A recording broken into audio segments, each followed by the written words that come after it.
ओम शांति।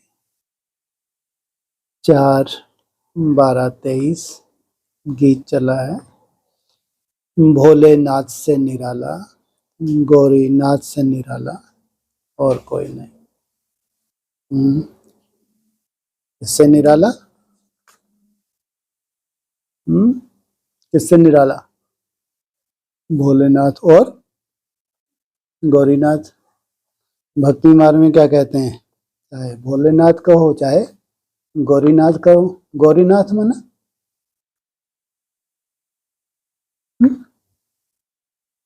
गौरीनाथ किसको कहेंगे?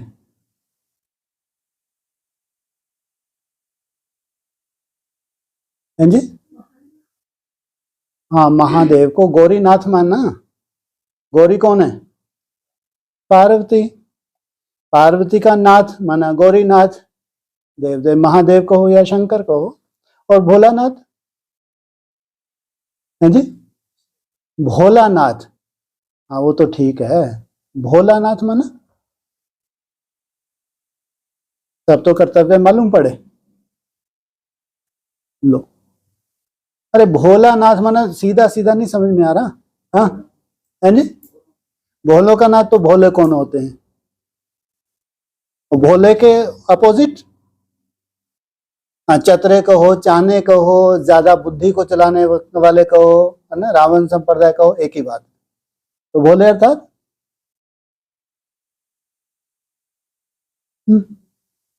लो, अरे देवताओं को क्या बोला मुरली में? है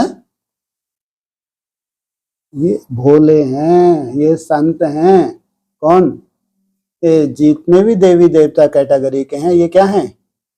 ये भोले हैं। इन भोलों का नाथ और दूसरा गौरी का नाथ, इनका पार्ट क्या है? निराला माना अद्भुत, वंडरफुल, बहुत अजीब। सोचो इनका कर्तव्य ऐसा क्या वंडरफुल है। पहले किसका पार्ट? पहले भोलानाथ, पहले गौरीनाथ? हैं जी? पहले भोलानाथ, अच्छा, पीछे गौरीनाथ है। अरे आओ, अपन तो जानते हैं ना। पहले कौन? पहले भोलानाथ, पहले गौरीनाथ है? भोलानाथ भोलानाथ, अच्छा, गौरीनाथ। अरे जब तक गौरीनाथ आगे डमरू ना बजाए, गौरीनाथ के लिए तो बोल दिया, मुरली में ही बोल दिया।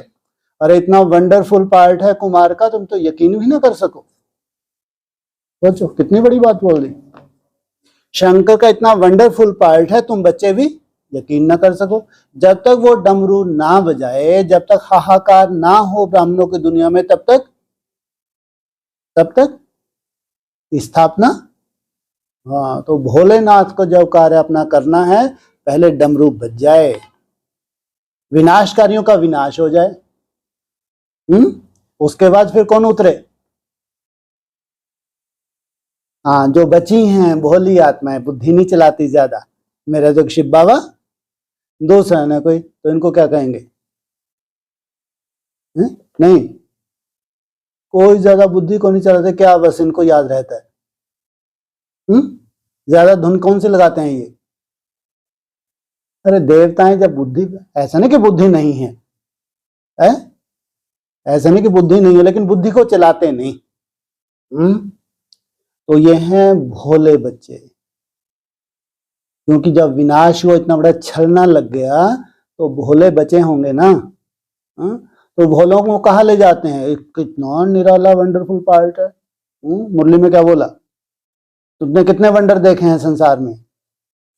7 वंडर देखे हैं तुमने।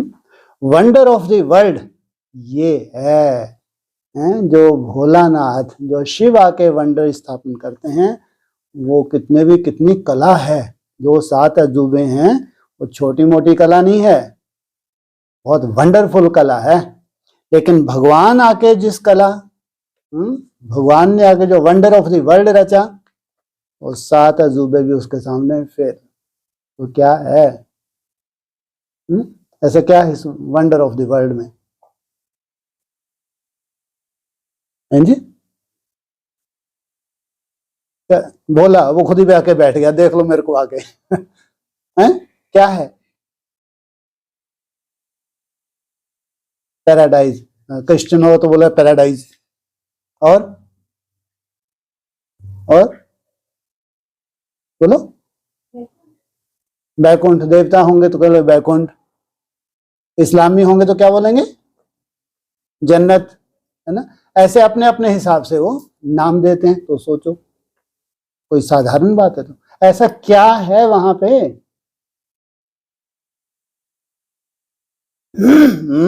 जो भोलेनाथ ने आके स्थापना की है, भोलेनाथ ने जो कर्तव्य किया है संसार में, वो कर्तव्य कोई कर ही नहीं सकता। चाहे बड़े बड़े धर्म पिता आए, अपने अपने समय पे आए और जलवा दिखा के गए, लेकिन सृष्टि नीचे उतरती आई या ऊपर चली गई? और ही नीचे तो थे। और भगवान एकदम जब सृष्टि पूरी नीचे चली गई, तब उस सृष्टि का परिवर्तन किया। और कैसा परिवर्तन किया? क्या निरालापन है? बोलो। हाँ जी, पुराने को नया बनाया। क्या नया बनाया? पुराना क्या था? तमो प्रधान। तो उसको क्या बना दिया? कैसे मालूम पड़े? ऋषि मुनि कहते हैं ऐसे तुम सतो प्रधान तो हम भी सतो प्रधान। तुम तो ऐसे ही बैठे हो अपने घर में, बैठ के मुंह के बक्के लगाते हो। हम तो देखो हिमालय की चोटी पे बैठे हैं। आओ जरा हमारे सामने आओ, यहाँ बर्फ में बैठ के तपस्या करके दिखाओ, तुम भग लोगे। भग जाओगे क्या? टुके टिकोगे वहां? तो वो कहेंगे देखो हमारा है भोला भंडारी, तुम जबरदस्ती भोलानाथ भोलानाथ। तो ऐसा क्या है जो दुनिया भी माने? हैं जी, मुक्ति के साथ जीवन मुक्ति कैसे मालूम पड़ेगा? आप मुक्ति के साथ जीवन मुक्ति में चले गए। सुख शांति, वो भी कह रहे हैं हम सुख शांति में, हमारे से ज्यादा तुम सुख शांति कहाँ तुम्हारे पास? हम तो सब कुछ छोड़ छाड़ के पड़े हैं यहाँ पे, ऐसे ही थोड़ी पड़े हैं। सुख शांति है तब तो है। बताओ तुम। एकाग्रता उनके पास पॉकेट में बैठे हैं, कंदराओं में, जंगलों में जाके। अरे कुछ तो है, ऐसे भजन पूजन लगे हुए हैं दिन रात, कुछ तो है भाई। नहीं है तो फिर भोलेनाथ से निराला कोई ने ऐसा निराला कर्तव्य किया है। राजधानी स्थापन की। तो क्या है उस राजधानी में? हाँ, ये सबसे बड़ा है जो दुनिया नहीं मानती। ना ये ब्रह्मा कुमार कुमारी मानते हैं, ना संसार मान सकता है। एक भगवान आते हैं, जो आत्मा एकदम पतन में चली जाती है, उन पतन में गई हुई आत्मा को उत्थान करते हैं। आत्मा को क्या बना देते हैं? क्या बना देते हैं? तमो प्रधान से एकदम सतो प्रधान। उस सतो प्रधानता की कोई कल्पना नहीं कर सकता बड़ा बड़ा ऋषि मुनि, कि मन बुद्धि की कितनी सुंदर पराकाष्ठा हो जाती होगी। सोचो, वो भी जो जाप कर रहे हैं, कंदराओं में बैठे हैं, तपस्या कर रहे हैं, किससे कर रहे हैं? किससे करते हैं वो? शरीर से, मन बुद्धि से। मन बुद्धि मन आत्मा। लेकिन भगवान आके कितना सुंदर आत्मा का परिवर्तन करता है, मन कितना सुंदर हो जाता है, सतो प्रधान। सोचो कितनी, इसकी तो कोई कल्पना भी नहीं कर सकता। तो हम कैसे कल्पना करें? अगर आपकी मन बुद्धि सतो प्रधान हुई है, तो आपकी प्रकृति सबसे पहले क्या होगा? उसमें परिवर्तन होगा। आत्मा का सबसे बड़ा दोस्त कौन है? सहयोगी उसका शरीर है ना। अगर आत्मा का परिवर्तन हुआ है, शरीर का परिवर्तन ना हो, तो यथार्थ परिवर्तन नहीं है। आपकी आत्मा का बहुत बड़ा परिवर्तन हो गया और फिर आपने शरीर छोड़ दिया। ये भोलेनाथ का कर्तव्य है।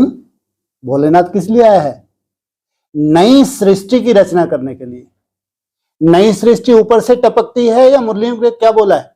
मैं पुरानी को ही नया बना। ये है कर्तव्य।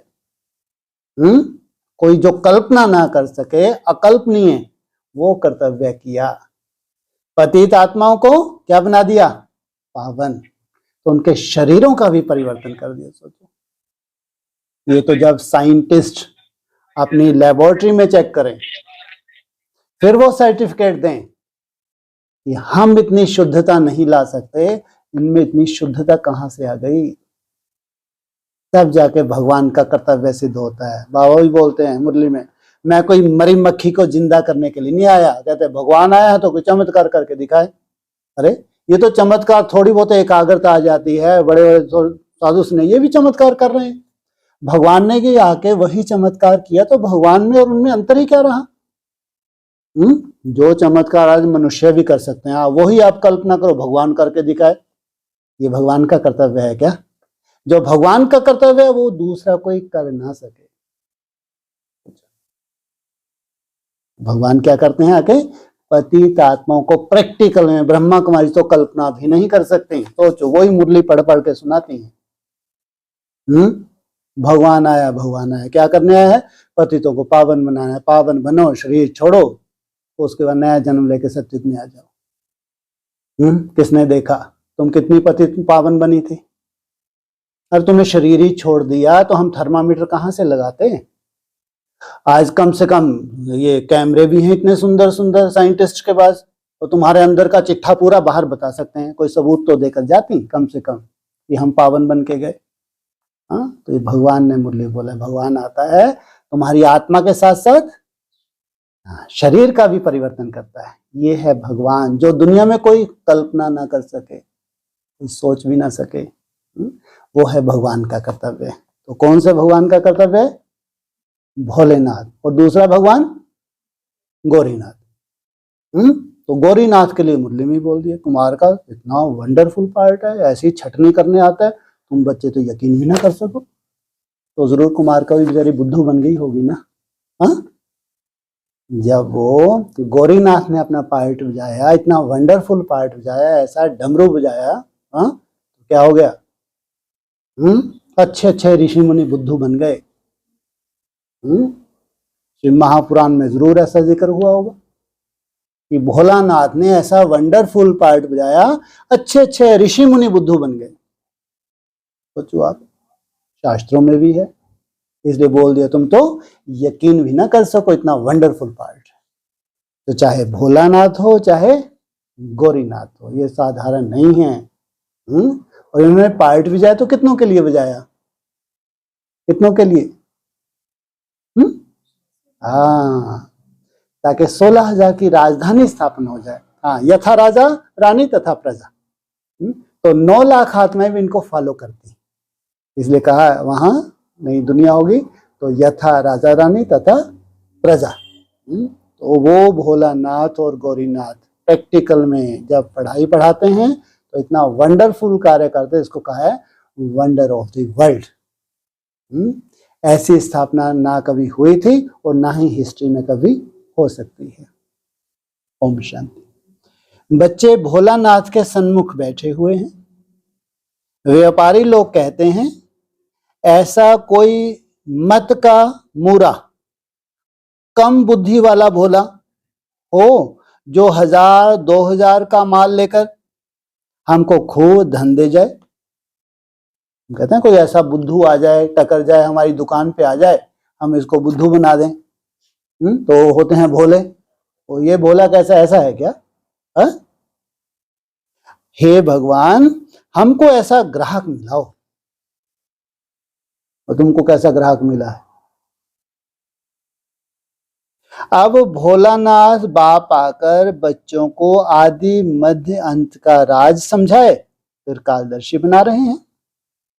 मेरे जैसा ग्राहक तुमको कभी मिलता है क्या? जैसा भगवान तुमको कैसा है ग्राहक है? इतना बुद्धू है? ठग जाता है? बोलो, नहीं ठगता। फिर ऐसे ग्राहक का क्या ठगता ही नहीं है? ऐसा चाना ग्राहक तो चाहिए नहीं। जा भैया तू परम धाम में ही काफी था, ठीक है वहीं बैठे रहो। ऐसा बुद्धू हमको ग्राहक अच्छा लगता है या चाना अच्छा लगता है? ऊपर लाइन तो सुनाई ना, बुद्धू। तो फिर भगवान बुद्धू बनकर आया या बहुत चाना बनकर आया? बुद्धू बना। कैसे तुमने बुद्धू बनाया? तुमने भूले पे भूले की, भूले पे वो उसने तुम्हारी भूलों को देखा ही नहीं। बना नहीं बना बुद्धू? तुमने ढेर बार भूलें की नहीं की तो उसने तुम्हारी भूलों को देखा? नहीं तो एक बार तुम भूल को तुम एक चटाका दे, दूसरी बार तुम्हारी भूल ही ना हो। धर्मराज भी, जब बाप भी थक जाता होगा, फिर बुला, आ जा यार मेरे राइट हैंड, आ जा, तो तेरा ही ड्रामा शुरू। तो भोला बनकर आया या चाना बनकर आया? भोला बनकर आया। तो इसलिए कहा मेरे जैसा ग्राहक तुमको कभी मिल सकता है, तुम उनको अर्पण करते हो जो तुम्हारी कोई भी किच्चड़ पट्टी देखता ही नहीं, वो सब गंदगी लेके तुम उसके आगे क्या हो जाते हो? अर्पण हो जाते हो। भक्ति मार्ग में बहुत महिमा करते हो। भोलेनाथ की महिमा होती है, तुम मात पिता हम बालक तेरे। वह आकर राजयोग सिखाते हैं, राजाई देते हैं, बाप को कहते हैं यह जो पुराना कचरा है वह हम आपके ऊपर बलि चढ़ाते हैं, आप हमको 21 जनों के लिए माला माल कर दो। कितना बुद्धू बना दिया अपन ने। दिया क्या? जो दुखदाई था, गंदगी थी, कचरा था, वो दे दिया वो बेचारा भोलानाथ। चलो ठीक है, जो भी है मेरे हो। आप हमको 21 जन्म के लिए माला माल करते हो। सर्राफ होते हैं ना, सट्टा मट्टा सट्टा करते हैं, कमीशन लेते हैं, जो ज्वारी होते हैं। वह भी कहते हैं कचरा जो भी है देह सहित वह सब तुम्हारा लेता हूं। जब तुम मरने पर हो, लेता भी कब हूं? जब होलसेल मृत्यु होने वाली है, जब ये बम फूटने वाले हैं, सिविल वार सामने खड़ी है, भयंकर बीमारियां सामने खड़ी हैं, शरीर तुमको वैसे ही छोड़ना ही है। और नहीं शरीर छोड़ना तो ज्यादा तुम्हारे हिसाब किताब होंगे, तो फिर उस नरक में जियो। या तो शरीर छोड़ो या फिर उस नरक में रहो जो लंबे समय तक तुम भोगते ही रहो। सोचो, ऐसा वंडरफुल ड्रामा है। तो जो कचरा है देह सहित वह सब तुम्हारा लेता हूं जब तुम मरने पर हो। यहां तुम ब्रह्मा कुमारियों के कपड़े भी सफेद हैं। किस चीज का प्रतीक है ये? सफेद है। और अरे बात कौन सी हो रही है ऊपर? कफन का प्रतीक है। हाँ, अरे मुर्दों की बात की ना, इसलिए सफेद कफन होता है। भगवान ने क्या किया? हमको कफन ओढ़ाया है कि तुम जीते जी मरो, तुम्हारा पिछला सब कुछ समाप्त। और तुम्हारा तो कोई ना माँ है, ना बाप है, ना भाई है, ना बहन है, ना बच्चा है, तो फिर वो पोते धोते की तो बात ही छोड़ो। या तो तुमने कफन ओढ़ लिया, भगवान ने ओढ़ा दिया, फिर ओढ़ा के देख लेते हो और मेरे बेटे का क्या हुआ, मेरी बेटी का क्या हुआ, तो कहेंगे इसने कफन ओढ़ा है? ओढ़ाया है भगवान ने इतना सुंदर सफेद कफन है, और फिर थोड़ा हटा के तुम कौन दे रहा? भोलानाथ तो बेचारा वैसे ही देखता नहीं, उसको तो ऐसा बुद्धू समझते हैं कि वो तो त्रिकालदर्शी है, सब जानता ही है ना। उसको कोई वैल्यू है? सोचो आप, कल्पना करके देखो, उस भगवान की कोई वैल्यू है? जैसे कि भूले करने के लिए छोड़ दी हुई है उसने, क्यों? त्रिकालदर्शी सब तो जानते हैं, उसके क्या छुपा है उससे। भाले से हम कितना डरते हैं। सोचो, इतना वंडरफुल खेल है। तो तुम ब्रह्मा कुमारियों के कपड़े भी सफेद हैं, जैसे कि तुम मरे पड़े हो। ये क्या है तुम्हारे? ये कफन है जो तुमने ओढ़े हुए हैं। मरने वाले पर हमेशा सफेद चादर डालते हैं, कोई भी दाग ना हो। इस समय सबको माया का काला दाग लग गया है। इसको ही राहु का ग्रहण कहा जाता है। ये जो माया का दाग लग गया, इसको क्या कहेंगे? राहु का ग्रहण। एकदम राहु की दशा कब होती है? एकदम लास्ट की दशा है। इसको स्प्रे को थोड़ा बहुत ऐसा कर लो, है ना? हाँ, काम आएगा। चंद्रमा पर भी ग्रहण लगने से काला हो जाता है ना। क्या स्वर्ग किसके ऊपर बताते हैं भक्ति मार्ग में? चंद्रमा के ऊपर बताते हैं स्वर्ग है। तो वो भी कैसा हो जाता है? चंद्रमा पर ग्रहण लगने से, ग्रहण कौन सा है? क्या चीज? विकारों का, 5 विकारों का, है ना। ग्रहण लगे तो काला हो जाता है। तो वह माया का ग्रहण भी सारे विश्व को काला कर देता है। इसमें तत्ववादी सब आ जाते हैं। चाहे वो तत्व हो, चाहे तुम्हारे शरीर के तत्व हो, ये सब आ जाते हैं। बाप बैठ समझाते हैं यह तुम्हारा राजयोग है। इसमें ऐसा कौन सा रहस्य है? ऊपर क्या बोला? इसमें सब तत्व आ जाते हैं। फिर क्या बोला? ये बाप बैठ समझाते हैं यह तुम्हारा राजयोग है। सोचो कितना बड़ा रहस्य होगा। पहले तुम आत्मा को, फिर अपने शरीर को, फिर पांचों तत्वों को परिवर्तन कर देते हो। ये है रहस्य, राजयोग। राजयोग से स्वर्ग की राजाई प्राप्त करनी। ऐसा नहीं जो मिले ठीक। तुम राजाओं का राजा बनते हो। नारायणी नशा चढ़ता है। नर से नारायण बनते हैं। लक्ष्मी नारायण का राज होता ही है सतयुग में, तो जरूर मुझे अंत में आना पड़े। इसलिए कौन सा राज्य स्थापन करने? लक्ष्मी नारायण का। यह समय है भक्ति मार्ग का। भक्ति मार्ग में दर दर माथा टेकते धक्के खाते रहते हैं। भक्तों का रखवाला है भगवान। भक्ति का फल आकर देते हैं। सब भक्त तो हैं, परंतु सबको एक जैसा फल नहीं मिलता। तुम भी सब क्या हो? बड़े ते बड़े भक्त तो बताया तुम हो, लेकिन सब भक्तों को एक जैसा फल नहीं मिलता। कोई को साक्षात्कार होता है, कोई को पुत्र मिलता है अल्पकाल के लिए। किस्म किस्म की मनोकामनाएं पूरी करता हूं। दुनिया में यह किसको पता नहीं है कि भगवान आया हुआ है राजयोग सिखलाने। समझते हैं वह द्वापर में आया तब राजयोग सिखाया होगा। फिर वहां नर से नारायण बनेंगे। द्वापर के बाद कौन सा युग आ गया? कलयुग। अगर भगवान आया तो नीचा युग आना चाहिए, ऊंचा युग आना चाहिए।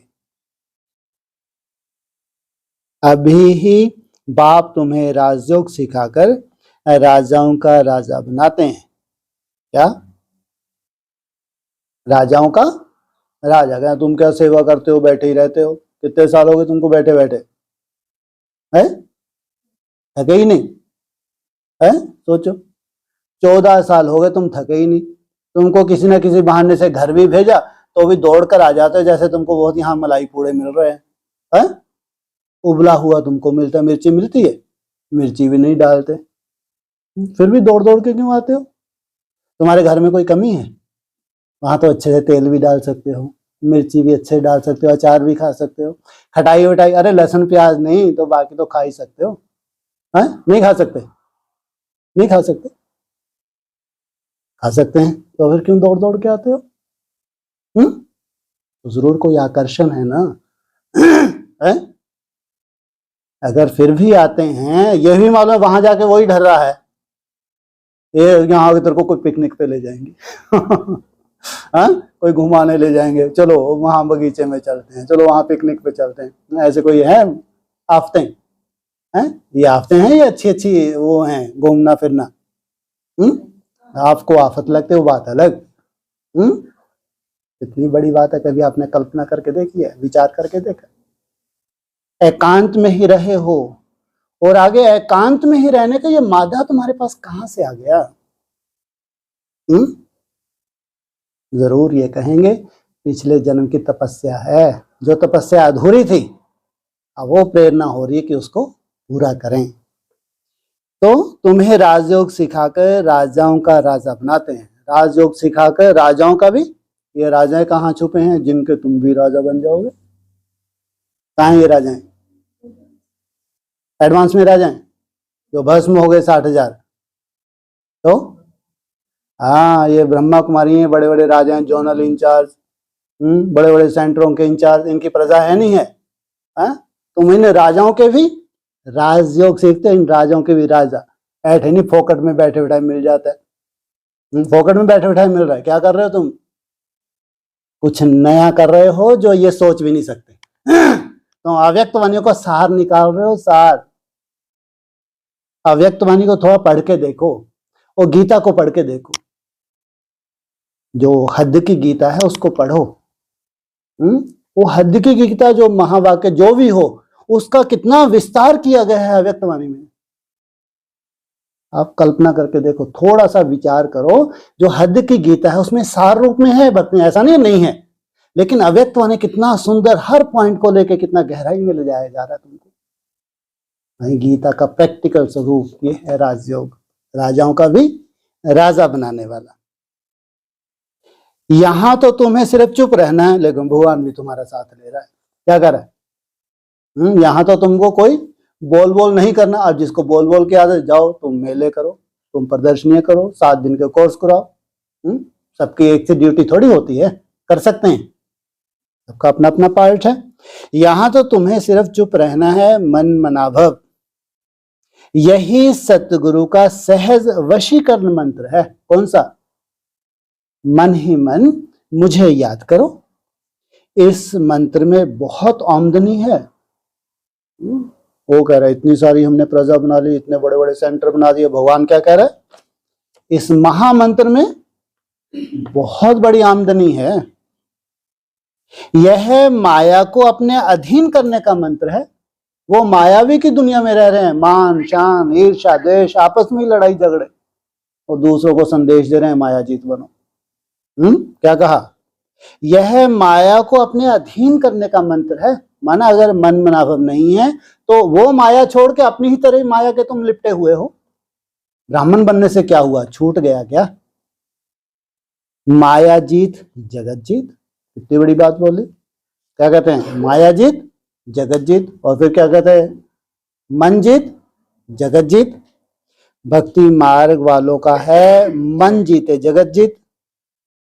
इसके लिए वे हठ योग आदि करते हैं। सहज राजयोगियों ने अगर मन को नहीं जीता तो जगत जीत बन सकते हैं। वो करते हैं हठ योग। उसकी शूटिंग भी कहां होती है? ब्राह्मणों की दुनिया में। लेकिन एक तरफ है तुम्हारा सहज राजयोग, ये अभी बहुत सुंदर परिभाषाएं आगे चलकर निकलेंगी, ब्राह्मणों की दुनिया में ही है। सो भी माया जीत बनने के लिए नहीं करते हैं। वो जो हठ योग करते हैं उनको माया जीत नहीं बनना, बस हठ करना है, तपस्या करनी है कि हमारे से बड़ा कोई तपस्वी है नहीं। वह तो मुक्ति के लिए करते हैं। बाप आकर कहते हैं बच्चे देह सहित सर्व धर्मानी, सब धर्मों को त्याग, एक मेरी शरण में आ जाओ। मैं फलाने धर्म का हूं, फलाना हूं, यह सब बातें छोड़ अपने को आत्मा समझ माम एकम याद करो। बस मैं जो मत दे रहा हूं उस पर चलो। तुम्हारे कल्याण के लिए जो भगवान मत दे रहे हैं उस पर चलो। बाकी अब तक जो अनेक मतों पर चलते आए उन सब की मत छोड़नी पड़े तो तुम्हारा ज्ञान बिल्कुल नया हो गया। कहाँ अभी तक 2500 वर्ष की मत, शास्त्रों की मत, ये सब मत छोड़नी पड़े। समझते हैं इन्हों की बातें तो नहीं हैं। तुम बच्चे जब किसी को भी समझाते हो तो पहले उनकी नब्ज देखनी है। अगर इसके भक्ति मार्ग के संस्कार हैं, चाहे एडवांस पार्टी का अपने को कहलाता हो, हम तो बहुत मनन चिंतन करने वाले हैं। कोई कहते हैं मम्मा के मुरीद, कोई बाबा के मुरीद, सब शिव बाबा को बेचारे कोई पूछता ही नहीं। तो इनकी नब्ज देखनी है। सबके सामने एक जैसी बात नहीं करनी है। क्या करो? इनकी नब्ज देखो। सब तो 16,000 में नहीं आ जाएंगे ना, इतनी तो परख शक्ति होनी चाहिए। मनुष्यों की है अनेक मतें। मुरली पढ़ी, अपनी मत उसमें ऐड की, फिर अपनी मत देने लगे। अनेक मतें। तुम्हारी है एक मत, कौन सी?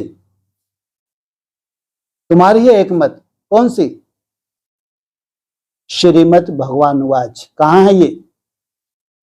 है मुरली कहो या व्यक्तवाणी कहो। जो अच्छे योग में रहते हैं, धारणा करते हैं, वह जरूर अच्छा समझाएंगे।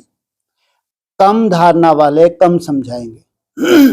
कोई को भी हो, उनको एक ही सिंपल बात बताओ, भल ग्रस्त व्यवहार में रहते रहो परंतु कमल फूल समान। ये है मुख्य। आने वाला जो समय है, अगर तुम डिटैच ना हुए तो ऊंच पद पा नहीं सकते। तुमको मालूम है कमल के फूल को बाल बच्चे बहुत होते हैं, और मिसाल भी उनका ही दिया जाता है। किसका? कमल फूल का। हमारा राष्ट्रीय पुष्प कौन सा है? कमल पुष्प। बाप को भी बाल बच्चे तो बहुत हैं। कमल का फूल खुद पानी के ऊपर रहता है, बाकी बाल बच्चे नीचे रहते हैं, ज्ञान जल में डूबे रहते हैं, तो उनकी सेफ्टी रहती है। यह मिसाल अच्छा है। बाबा कहते हैं गृहस्थ व्यवहार में रहो परंतु पवित्र रहो। यह बात हो गई पवित्रता पर। सो भी इस अंतिम जन्म के लिए पवित्र रह मामेकम याद करो। रचना की पालना भी जरूर करनी है, नहीं तो हठ योग हो जाएगा। रचना की पालना की बात की है, अटैचमेंट की बात नहीं कही। पालना अटैचमेंट पूर्वक भी होती है और डिटैच होकर भी होती है। कहाँ फर्ज निभाना, कहाँ बुद्धि वहीं डूबी रहे, इनमें अंतर हो जाएगा। पढ़ाई को धारण करने में नहीं हो जाएगा, नहीं तो हठ योग हो जाएगा। दुनिया में पवित्र तो बहुत रहते हैं। बाल ब्रह्मचारी तो भीष्म पितामह मिसल हो गया। कौन?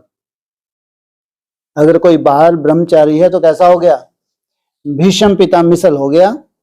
भीष्म पितामह मिसल।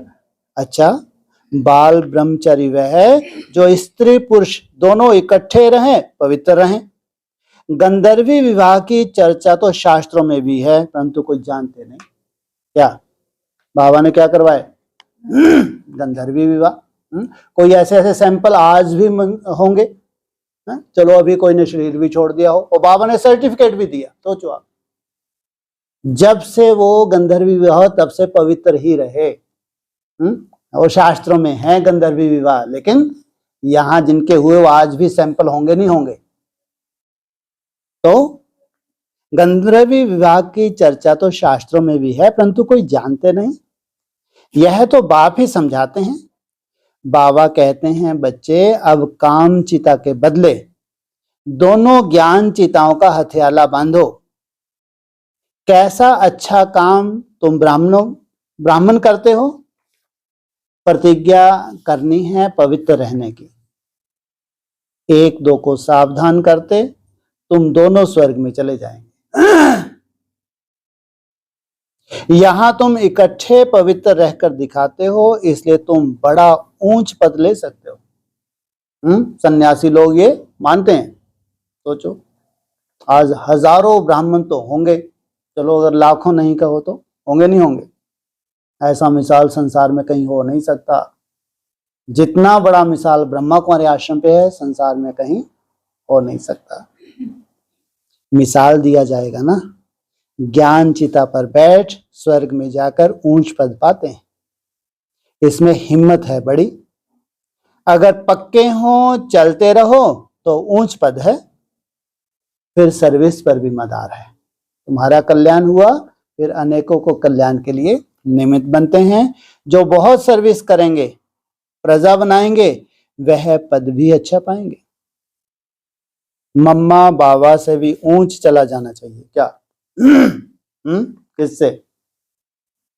इसलिए कोई कोई बच्चे प्लस में भी आ जाते हैं। मम्मा बाबा से ऊंच चला जाना चाहिए, परंतु जैसे बाबा कहते हैं वह दोनों क्रिश्चियन अगर आपस में मिल जाएं तो विश्व के मालिक बन जाएं। वो दोनों क्रिश्चियन कौन कौन से? हाँ, एक तो क्रिश्चियन, एक उनसे निकले हुए नास्तिक। अगर ये दोनों आपस में मिल जाएं तो विश्व के मालिक बन जाए। ऐसा जोड़ा कोई निकले जो माँ बाप से ऊंच जाए, सो है नहीं।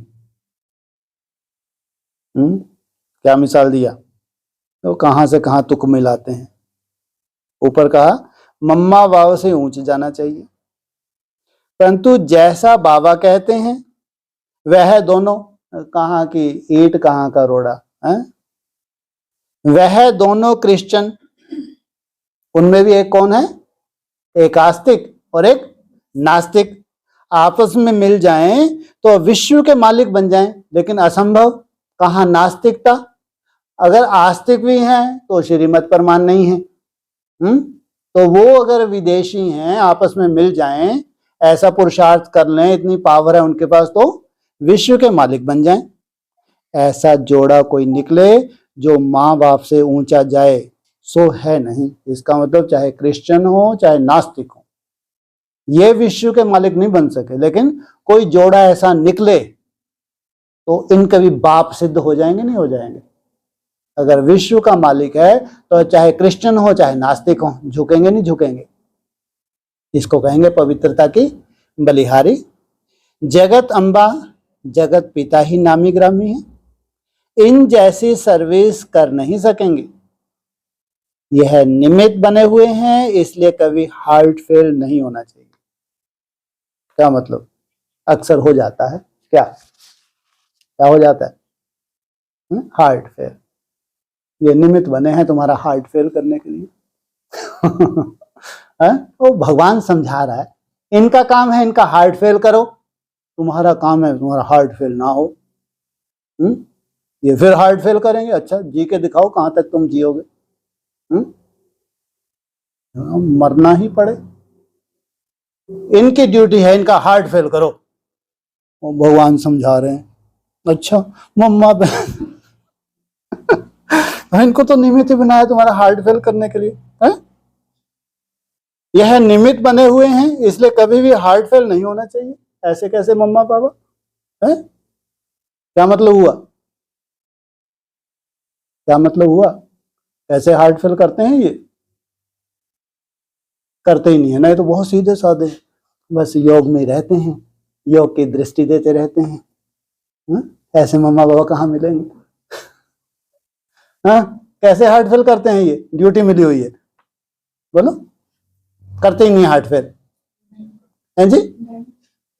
हाँ, ये कोई ऐसा डंडा मार दे तुम्हारे सर पे, तुम्हारे बाल ही खड़े हो जाए, उसका तो मूंझे रहो घंटे, तुम्हारा मुंडा सर का रहे, समझ आता है ये अभी कच्चा है, ये इस काबिल नहीं है कोई राजा महाराजा होना। कहते हैं, तुमको थोड़ी कहते हैं, जिनके बाल खड़े हो जाते हैं ऐसे हैं डंडे से ही कैसे हो जाते हैं, ऐसा क्यों बोल दिया, ऐसा कैसे बोल रही, ये है वो है। अरे बोला, वो भगवान साथ में लगा हुआ है, क्या बोला? यह निमित्त बने हुए हैं, इसलिए कभी हार्ट फेल नहीं होना चाहिए। इसलिए बाबा कहते हैं, बाबा भी थे, ब्रह्मा बाबा भी थे, मम्मा भी थे, है ना। ये अगर उल्टा भी कर देते हैं, तुम्हारे साथ ऐसा कोई मिसबिहेव भी हो जाता है, तुमको उल्टा सुल्टा बोल दिया, तो जिम्मेवार कौन? शिव बाबा है। अच्छा, मम्मा बाबा जैसा नहीं तो सेकंड नंबर तो बन जाओ। अगर तुम ऐसा नहीं बन सकते, तुम्हारा हार्ट फेल होता ही रहता है, तो कम से कम चंद्रवंश में तो आ जाओ। सर्विस पर मदार है, प्रजा और वारिस बनने हैं, तो यह अपनी नई बातें हैं। ये ब्रह्मा कुमारी की समझ में आएंगी है?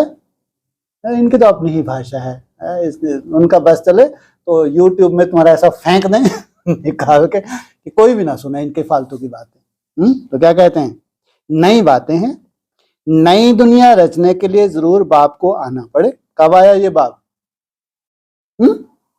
कब आया? हैं जी? 76 में आया। वही रचयिता है, वह तो कह देते हैं परमात्मा नाम रूप से न्यारा है, परंतु ऐसे है नहीं। उनका भी कोई दोष नहीं है, उन्होंने समझा ही नहीं, मुरलियों के रहस्य ही नहीं समझे। तकदीर में हो तो समझे ना, नाम रूप से न्यारा नहीं है, उसका नाम है, कौन सा रूप है तो समझे ना, अगर उनकी तकदीर में हो। बहुत आते हैं जो समझते भी हैं कि बात तो बरोबर ठीक है। कोई कहे आत्मा का नाम रूप नहीं है, तब आत्मा नाम किसका पड़ा? आत्मा नाम तो है ना। तुम सबको बोलो यह राजयोग है। परम पिता परमात्मा संगम पर आते हैं, राजयोग जरूर संगम युग पर सिखाएंगे, तब तो पतित को पावन बनाएंगे। इसलिए सिखाया राजयोग। पतित मना गिरे हुओं को पावन बनाना, यह है राजयोग। तो यहाँ की बात ही निराली है, न्यारी है। बाप कहते हैं सिर्फ अपने को आत्मा समझो, बाप के पास जाना है। इसमें प्रश्न पूछने की तो बात ही नहीं। किसमें? कहाँ जाना है तुमको? बाप के पास जाना माना चुप रहना, बाप के पास जाना माना साइलेंस। इसमें कोई प्रश्न की तो कोई दरकार ही नहीं। कहते भी हैं हमारी आत्मा को न दिखाओ ना दुखाओ, यह है पाप आत्मा, यह है पुण्य आत्मा।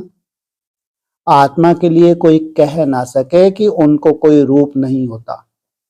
अगर पाप आत्मा है पुण्य आत्मा है तो बिना शरीर के कर्म किससे किया? अगर वो पुण्य आत्मा है पाप आत्मा बने, आधार क्या रहा? शरीर। विवेकानंद जब रामकृष्ण के सामने बैठा तो उनको साक्षात्कार हुआ, देखा कि लाइट आई जो मेरे में प्रवेश हुई। ऐसा कुछ बात बताते हैं क्या? किसके सामने बैठा? कौन? जो विवेक में आनंद लेने वाला है वो है विषय। बाबा कहते हैं, क्या बोलते हैं मुरली में, कौन सा पॉइंट आता है? विवेक कहता है ना? तो ये कहता है, इसके कोई सुनता ही नहीं। तो विवेक में आनंद लेने वाला विवेकानंद, और उसका गुरु परमहंस हैं। हंस नहीं, कौन कौन? राम और कृष्ण, ये है परमहंस, हंस नहीं। ऐसी कुछ बातें बताते हैं, तुम बोलो हमारा है राजयोग। इसमें देह सहित देह के सभी मित्र संबंधियों आदि को भूलना पड़ता है। इतना आसान नहीं है ये राजयोग। क्या इसमें सब कुछ देह सहित भूलना पड़ता है। हम आत्मा उनके बच्चे हैं, आपस में ब्रदरहुड हैं। अगर सभी फादर हो जाते तो फिर फादर ही फादर को प्रार्थना करते। कहते हैं आत्मा सो परमात्मा, तो फिर प्रार्थना किसको करते हो? अभी हम राजयोग सीख रहे हैं। यह है राजाओं का राजा बनाने का योग। अभी तो राजा ही है नहीं, तो समझाना है। हम शांति में रहकर सिर्फ शिव बाबा को याद करते हैं, अपने को शरीर से न्यारा समझते हैं। आत्मा कहती है मैं एक शरीर छोड़ दूसरा लेती हूं, तो नॉलेज का संस्कार आत्मा में रहता है। कुछ भी नहीं ले जाती आत्मा, साथ में क्या जाता है? संस्कार। संस्कार चाहे अच्छे हों चाहे बुरे हों, ये तुम्हारे सबसे बड़ी प्रॉपर्टी है। अच्छा व बुरा संस्कार आत्मा में है, आत्मा निर्लेप नहीं है, यह समझाना है। आत्मा पुनर्जन्म में आती है, घड़ी घड़ी ऑर्गन्स लेना पड़ता है। आत्मा स्टोर है, भ्रकुटी के बीच रहती है। आत्मा का साक्षात्कार हुआ तो उसने समझा इनमें इतनी ताकत है जो मुझे आत्मा का साक्षात्कार करवाया। ये साक्षात्कार ये सब क्या है? उनमें ताकत होती है। ये करवाने वाला कौन? ये बाप है, अव्यक्त ज्योतिर्लिंगम है, जिसके द्वारा जिसको साक्षात्कार करवाना होता है वो क्या समझे? ये दीदी, ये दादी, ये दादा है। अब आत्मा तो भ्रकुटी के बीच में रहती है। साक्षात्कार किया ना किया फर्क क्या रहा? आत्मा खुद कहती है मैं स्टार हूं, मेरे में 84 जन्मों का पार्ट है। अगर 84 लाख जन्म हो तो इतने संस्कार हो जो पता नहीं क्या हो जाए। क्या वो कहते हैं 84 लाख योनियों में जाते हैं, फिर जाके मनुष्य का जन्म मिलता है। पता नहीं क्या हो जाए। 84 जन्म मान सकते हैं। 84 लाख नहीं, कितने मान सकते हैं? ज्यादा से ज्यादा 84 जन्म मान सकते हैं। 84 लाख तो मान ना सके। अभी हम पावन बन रहे हैं। बाबा ने हमें नर से नारायण बनने के लिए पवित्र बनाया है।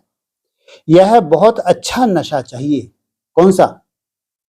कौन सा?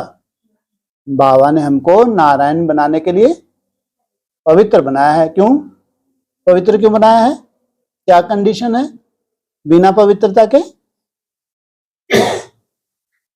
मुरली में क्या बोला? बिना पवित्र बने तुम कहां नहीं जा सकते, परम धाम जा नहीं सकते। फिर घर आने की बात, वापिस आने की बात राजधानी में तो बहुत दूर की बात है। इसलिए बोला चाहे सजाओं से पवित्र बनो चाहे योग बल से पवित्र बनो, पवित्र तो बनना पड़े। पवित्र बने बिना वो निराकारी स्टेज में कोई जा नहीं सकता। तो अच्छा नशा। अभी हम पावन बन रहे हैं। बाबा ने हमें नर से नारायण बनने के लिए पवित्र बनाया है। यह बहुत अच्छा नशा चाहिए।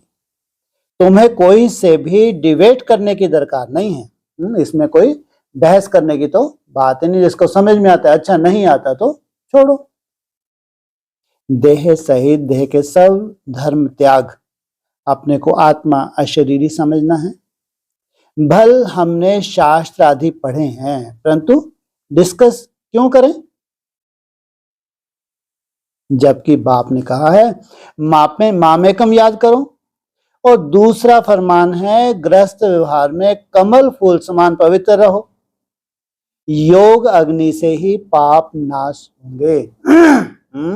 अगर योग अग्नि नहीं है तुम्हारे पाप नाश नहीं हो सकते। सेवा तो तुमने बहुत की, सेवा के आधार से तुम्हारा पद तो बना, लेकिन तुम्हारे विकर्म विनाश हो जाएं ये नहीं हो सकता। भगवान वाच है, भगवान भी परम आत्मा है क्या है वो भी आत्मा, लेकिन सब में सर्वश्रेष्ठ आत्मा है। उनको भी स्टार कहेंगे। बहुत पॉइंट्स हैं, एक समय नहीं निकल सकती। माना मुरलियों में ऐसे बहुत पॉइंट्स हैं, क्या कहा एक ही मुरली में सब पॉइंट्स दे दें, ये नहीं हो सकता। आसामी देख युक्ति से उठाना है। बोलो, हम भी शास्त्र पढ़ते हैं, परंतु बाप का फरमान है कि सभी को भूल मामेकम याद करो। वह है निराकार। आत्मा को तो सब मानेंगे, विवेकानंद वाले भी मानेंगे। आत्मा तो सभी में है, जरूर उनका बाप होगा ना, जिसको परम पिता परमात्मा कहा जाता है। यह सब पॉइंट्स है ना। यह सिमरन करने से सदैव पॉइंट्स मिलती रहेंगी। स्टीमर भरता रहेगा। यह भी जैसे अविनाशी ज्ञान रत्नों का बखर सामग्री भरता है। पॉइंट्स नोट कर रिवाइज करो। यह है रत्न। इनको धारण करने और लिखने का शौक चाहिए। अच्छी तरह से सबको समझाना है। आत्मा तो सभी में है, उनका नाम रूप नहीं है। ऐसे तो कह नहीं सकते कि आत्मा का रूप है तो परमात्मा का क्यों नहीं। इतनी बड़ी बात है, लेकिन कोई के समझ में आएगी? तो आत्मा का जो रूप है वो दिखता है नहीं दिखता, तो परमात्मा का जो रूप है वो दिखेगा नहीं दिखेगा। तो ऐसा क्यों? उनको कहा ही जाता है परम पिता परमात्मा परम धाम में रहने वाला। तुम यहां रहते हो, वो कहां रहते हैं सदा? परम धाम की स्टेज में। कितना बच्चों को समझाया जाता है। तो अब सर्विस करके दिखाओ। बाबा तो सर्विस पर इनाम देते हैं। अगर तुमने अच्छे समझा है तो दूसरों को समझाओ, इस पर तुमको इनाम मिलता है। कितना श्रृंगार कराते ज्ञान रत्नों का। हम यहाँ के पदमपति नहीं बनना चाहते हैं, हमको तो चाहिए विश्व की बादशाही। लो, इनसे मिलो। क्या क्या कहते हैं बाबा को? हम डिमांड भी की तो सोचो कैसी की है, इनसे मिलो। कितना श्रृंगार कराते हैं, थक जाते हैं। जैसे कि बाबा कितना श्रृंगार कराते हैं ज्ञान रत्नों का। हम यहाँ के पदमपति नहीं बनना चाहते। इतने बड़े स्वार्थी हैं। हमको तो विश्व की बादशाही चाहिए। अच्छा, मीठे मीठे सकीले दे बच्चों प्रति माता पिता बाप दादा का याद प्यार। Good morning. रूहानी बाप की रूहानी बच्चों को नमस्ते। ओम शांति।